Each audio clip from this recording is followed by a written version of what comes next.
Did you know? Life on Earth has already been wiped out 3 times. And now we are on the brink of the 4th. The traditions of the Hopi tribe.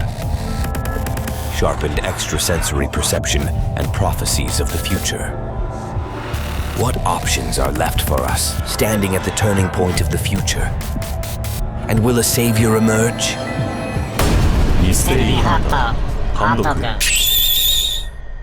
Do you think psychics really exist? I'm not entirely convinced, but I do believe that in some remote corners of the world, there are still people who possess extraordinary abilities. I also think it's quite possible that such people existed long ago. They rely solely on their bodies and senses to survive in the harsh wilderness. This required them to be highly attuned to their surroundings, like sensing a change in the air or feeling someone's gaze from afar just to stay alive. Exactly. Without the technology we have today, their senses must have been much sharper. As a result, even today, there are members of the Maasai tribe in Africa with vision greater than 20/20, and research from Spain suggests that humans 400,000 years ago might have had the ability to hibernate like bears.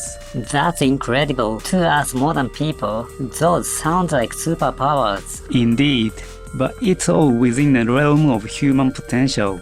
I think that's our 5 senses. And even the 6th sense were probably far more developed in the past compared to the mythological era. A famous theory suggests that the bump on the forehead of the great Buddha or the Eye of Horus depicted in Egyptian wall paintings might actually represent the pineal gland, a part of the brain that ancient people may have awakened. As the world became more convenient and as tools and technology took over, human senses might have gradually deteriorated.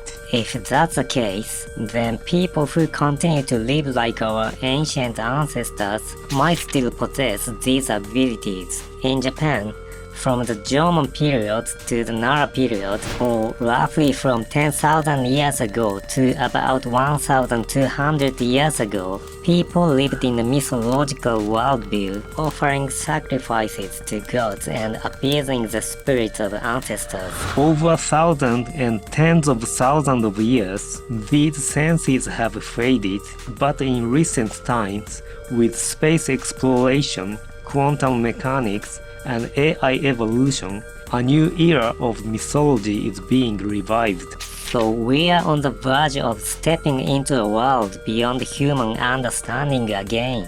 What's becoming important is the awakening of human potential. We may soon enter a time when we can deliberately enhance human senses using the methods such as integrating with machines or editing our DNA.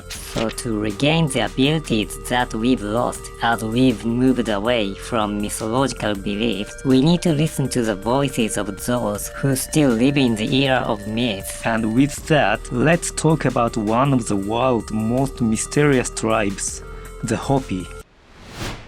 The Hopi tribe. Have you ever heard of the Hopi tribe? The Hopi are Native Americans, formerly referred to as Indians, a term originally used when Columbus mistakenly identified America as India upon his discovery of the continent. Nowadays, it's more common to use the term Native Americans. Hopi means peaceful people, which might make you think they are simply a peaceful folk. However, their significance runs deeper. They see themselves as keepers of peace and harmony for the entire world, embodying the essence of peaceful people by praying for global peace. The Hopi Reservation is located near the Grand Canyon, across the states of Utah, Colorado, and New Mexico in the southwestern United States. Positioned around 3 hills known as Black Mesa, the reservation sits at an elevation of about 2,000 meters. This region is characterized by its harsh landscape, mostly rocky terrain and desert, making it an exceedingly tough place for humans to live. However, it is this very ruggedness of nature that has protected the Hopi, allowing them to live without being invaded and preserving their way of life amidst the challenges. Today, fewer than 10,000 Hopi people live on their reservation. continuing a history that spans over 10,000 years. To put this into perspective, 10,000 years ago corresponds roughly to the Jomon period in Japan. It's almost as if descendants of the Jomon people are still living in the same way today. A truly remarkable parallel.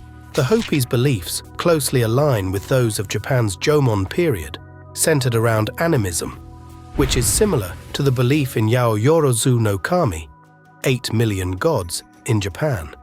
Just as the Jomon period lasted for over 10,000 years, the Hopi too have maintained their history and traditions for a similarly long span of time. Like Japan, the Hopi have lived their lives without being dominated by religions such as Catholicism. The world holds the Hopi in high regard, largely because, although many people frequently speak of peace, the world is full of conflict, and few truly understand and embody the meaning of peace as deeply as the Hopi do. Their profound commitment to living in harmony and balance, both with nature and within their community, exemplifies a deep-rooted understanding of peace that goes beyond mere words. Two essential keywords when discussing the Hopi tribe are their creation myths and prophecies.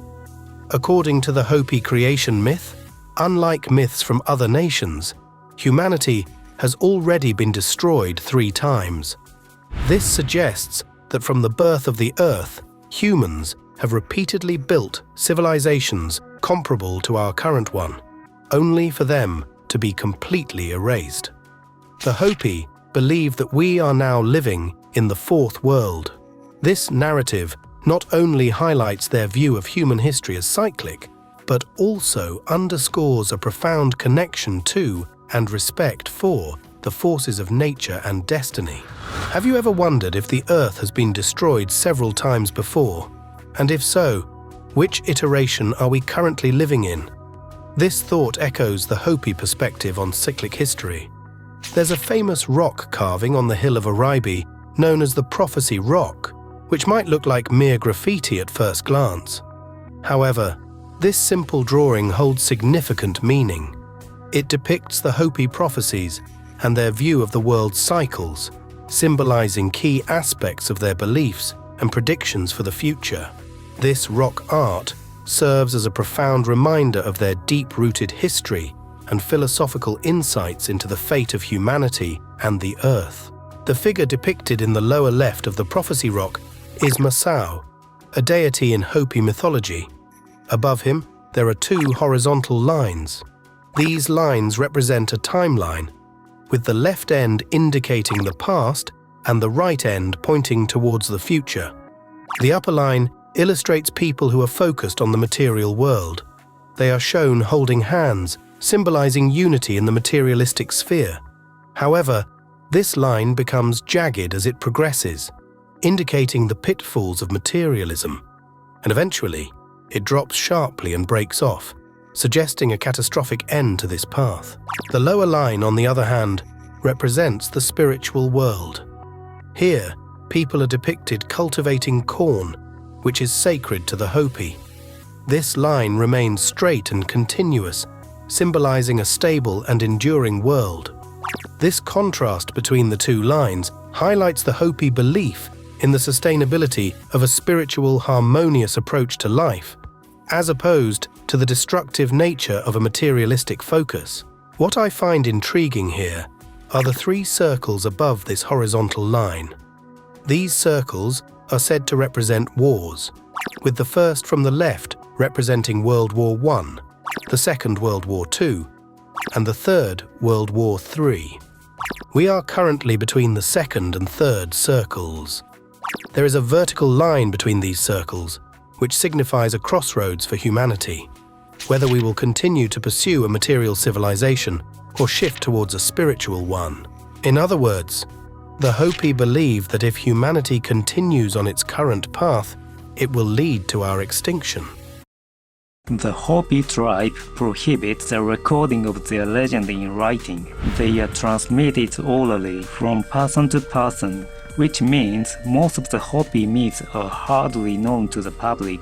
with only a small part being generally known. If that's so, that's why there's no detailed documentation available. Moreover, the Hopi have individuals specifically tasked with spreading false prophecies to ensure the truth of their history and prophecies doesn't leak to the outside. A significant event that led to some of their guarded prophecies being revealed was the atomic bombings of Hiroshima and Nagasaki, concerned that the world was on the brink of destruction. In 1992, a Hopi elder finally issued a warning to the world at a meeting at the United Nations headquarters in New York. Why did the Hopi issue a warning about the atomic bombs dropped on Japan? The uranium used in the bombs dropped on Hiroshima and Nagasaki was mined from Hopi land. The Hopi have long adhered to a tradition that forbids digging into the entrails of Mother Earth. I see. It seems more than a coincidence that beneath the land of the Hopi, known as a peaceful people, lay the power to destroy the world. Now let's explore what the Hopi's historical and prophetic teachings are, as well as what crisis humanity is facing according to them. Hopi Genesis and Human History. The origin of Hopi mythology begins from nothing, a world where there is no time, no space, no beginning, and no end. In this realm of nothingness, there existed a solitary god, Taiowa. Taiowa had the power to create something from nothing, transforming the infinite universe into something finite. To bring order to this world, he created another deity, Sotunang. Sometimes Sotunang is referred to as Taiowa's son. The name Taiowa resembles the Japanese word for sun, and the act of creating something from nothing is reminiscent of the Big Bang. An intriguing aspect of Hopi mythology is that it can be interpreted through the lens of astrophysics. Sotunang, having been instructed by Taiowa, sets about creating life within the universe. He fills the empty cosmos with stars, planets, and the sun, thereby crafting a fertile ground akin to Earth where life could emerge. Sotunang then introduces water and wind to this earth, and it is said that Taiowa, upon seeing this creation, was satisfied. From here, the story takes a unique turn with the creation of the first life on Earth, which was known as Spider-Woman. We often write metaphorical sentences like, "He runs as fast as a zebra," but mythology tends to be more direct, saying, "He is a zebra." This makes one wonder if the direct description of Spider-Woman might also be a metaphor. Spider-Woman then gave birth to two deities, Pokanghoya and Palongahoya. These two hold significant roles. Pokanghoya is responsible for giving movement to everything on Earth, while Palongahoya creates the sounds of the world. You might be wondering what is meant by sound and movement. At first, it might not be very clear to many, but upon reflection, it's quite remarkable. It is believed that imparting movement to objects on Earth refers to visible energies like physical laws and gravity, similar to Newton's laws. The creation of sound points to the production of vibrations or waves, suggesting that an invisible energy was created, possibly involving the Earth's magnetic field. As if to prove this, Pokanghoya went to the Arctic, and Palongahoya to the Antarctic, supporting the Earth's proper rotation and resonating his cries through the vibrational core along the Earth's axis, causing the Earth and the universe to resonate together. And the final creation was humans, completing God's plan. Then, the Spider-Woman gathered red, yellow, white, and black soil and offered prayers. As a result, 4 men of different colors appeared. When she repeated the process, 4 women of different colors appeared. They were said to resemble Sotknang. This likely represents the various types of humans, such as Homo sapiens, Neanderthals, and Homo erectus, born from this soil. This aligns with the Old Testament idea that God created man in his own image. Moreover, the human body was designed with a spine aligning with the Earth's axis, and vibrational centers were placed in the brain, throat, chest, and navel areas. These centers are what are referred to as chakras in yoga.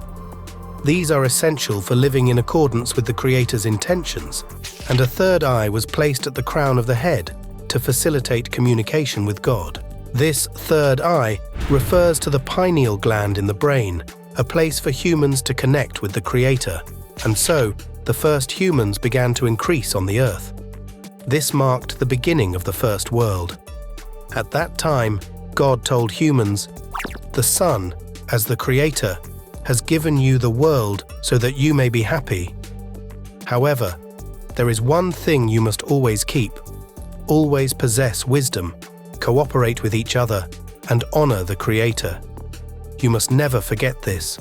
Thus, the world began.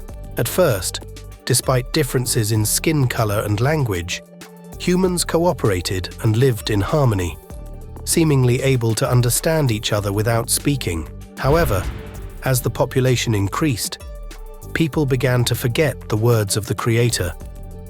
Some started to deceive others for personal gain, to steal or to dominate, and such behaviors grew more common. The Hopi refer to those who instilled such cunning in humanity as the talkative humans. These individuals went around spreading notions of differences in skin color between humans and animals, in languages, and in beliefs. You can imagine someone who always seems to say the unnecessary or disruptive things, stirring the air around them. That's exactly the type they were talking about. As a result, animals began to fear humans and gradually returned to the wild. Then, a beautiful youth named Katoya appeared in the form of a snake, completely severing the already fragile connections among people, leading humans to doubt their God, while the talkative humans continued to spread discord. Peace and rest were lost from the world, reminiscent of the serpent that tempted Adam and Eve. Seeing this, God, distressed that humans had broken their promises, decided to end the world. However, God also recognized that there were still kind-hearted individuals among humanity. Therefore, although the world would end, a way to start anew was provided by relocating a few who understood the true meaning of life to an underground world inhabited by the ant people. The Hopi refer to ant people, which sounds very much like they are speaking of subterranean beings. While these beings safely lived underground, on the surface, volcanoes erupted, covering the earth in fire. Nothing remained above ground, except for those who had taken refuge beneath it. Moving on to the second world, the places that were once seas became land, and the lands became seas. This shift might explain why traces of ancient civilizations are often found beneath the sea floor. In the second world, people still had their third eye open, allowing them to communicate with the divine. They built a more advanced world than the first, with roads, spreading humanity across the globe and engaging in trade. However, conflicts eventually arose again between communities. Once more, only those who continued to pray were moved underground, and the world was ended. This time, the Creator disturbed the balance of the poles, causing the earth to flip twice. Mountains cascaded into the seas, and the seas covered the lands, thoroughly shaking the entire earth. Finally, the world was enveloped in ice, bringing an end to the second world. This indeed sounds like it could represent theories popular among urban legend enthusiasts, such as pole shifts or the onset of an ice age. Moving on to the world before ours, the third world, the Creator was determined to create a better world. This time, the scale was grander, with nations and major cities forming. However, as you might expect, humans began to use their civilizational powers for evil, forgetting to praise the Creator and instead using their technological prowess to cause destruction. During this civilization, there were technologies such as Patsubota, a flying shield, and aircraft capable of high-speed travel that our current civilization hasn't achieved yet. These flying shields and super-fast aircraft resemble what we call UFOs today, suggesting they may have had anti-gravity technology. People used these technologies to attack and invade other countries. Concerned that all humans on Earth would become irredeemably corrupted, the Creator decided to intervene. A few were given reed spaces with limited food supplies. When the Creator pulled the plug on the world's water, a great flood enveloped the earth, submerging everything except for the reed boats. The reed boats eventually came to rest at the peak of that world. This narrative closely parallels the biblical story of Noah's Ark. After surviving the flood, the people encountered a staircase leading to the heavens, at the top of which was the entrance to the world of the great spirit Masao and the Creator. When the people asked if they could live there, Masao responded, "Only those with good hearts will be accepted." However, reaching this place requires a long and arduous journey. Thus began the fourth world. This implies that our current world might be a place designed to select humans with good hearts. Moreover, the greatest mystery might be how similar the content of myths from around the world is, suggesting a shared or universal origin for these stories. In the newly begun fourth world, Spider-Woman divided humanity into various tribes. When separating the tribes, she first presented an assortment of corn and instructed the people to choose their preferred type, advising, "Proceed on your journey with this corn." There were 4 colors of corn available at the time, which are said to have become the colors of human skin around the world. The Hopi, it is said, chose the smallest kernels of corn, which is how they came to identify their tribe. You might be wondering why corn is mentioned here. Interestingly, corn is quite an extraordinary plant. Generally, the DNA roots of plants, grains, and fruits can be traced, but corn is an exception. It seemingly has no known ancestors. This isn't just an urban legend, it's a scientific curiosity. This raises the fascinating possibility that corn might not originate from Earth, but could potentially be an extraterrestrial plant. In some parts of the world, there is a cultural practice of elongating skulls to resemble the shape of an alien's head, commonly referred to as cone heads.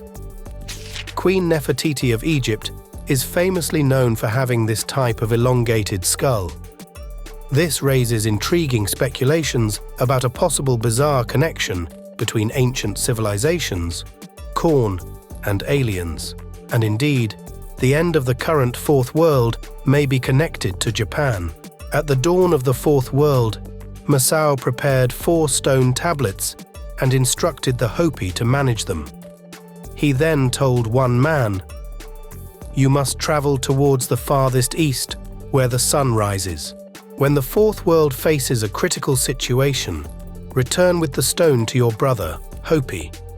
When the 4 tablets are reunited, the world's crisis will be averted." This story has been long recounted within the Hopi tribe and explains the origins of what is known as Hopi's prophecy.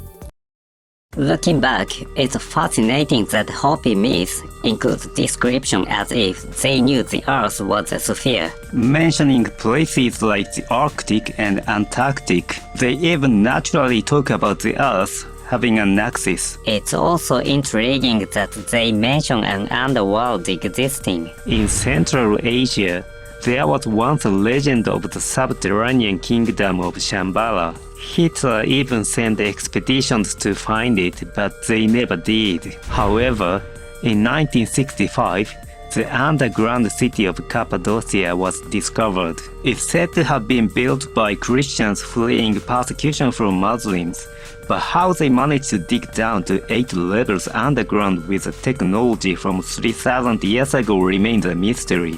These underground cities could still be hidden around the world. They might even be connected to the ant people the Hopi legend speak of. And as a Japanese, I'm particularly curious about what they refer to as the country where the sun rises. According to Hopi mythology, in times of world-ending crisis, a country believed to be Japan will become a savior. Really? But there's such distance between the Hopi and Japan. It's not a widely accepted academic theory, but there is a hypothesis suggesting a historical connection between the Jomon people of Japan and Native Americans. Artifacts found among Native Americans are strikingly similar to Jomon pottery. And it's known that the Jomon used boats. It's believed they could have traveled from Siberia across the Bering Land Bridge to Alaska and into North America. That means the possibility of Jomon people having contact with the Hopi isn't zero. However, as urban legends have made famous, Japanese people carry a unique gene called the Yap gene. So it's not certain that the Japanese and Native Americans are directly connected. Hopefully, scholars from some country will open this Pandora's box in the future. If it's even proven, it might connect all the dots about why the Hopi prophecies mention Japan. Lastly, let's conclude by discussing the predictions that Hopi have made that have come true, and the prophecies that are said to occur in the future. Some of them might be particularly startling to us today. Hopi prophecies, the end of the world. Men's clothing will be taken by women. The young will cease to marry, turning instead to continuously seek out jars. This may not have resonated with people a few decades ago, but it certainly does now. It reflects a shift in fundamental human values, such as gender roles and the concept of marriage. Essentially, this suggests that when these core values begin to waver, it heralds a broader instability in many other values. There are more prophecies like this one.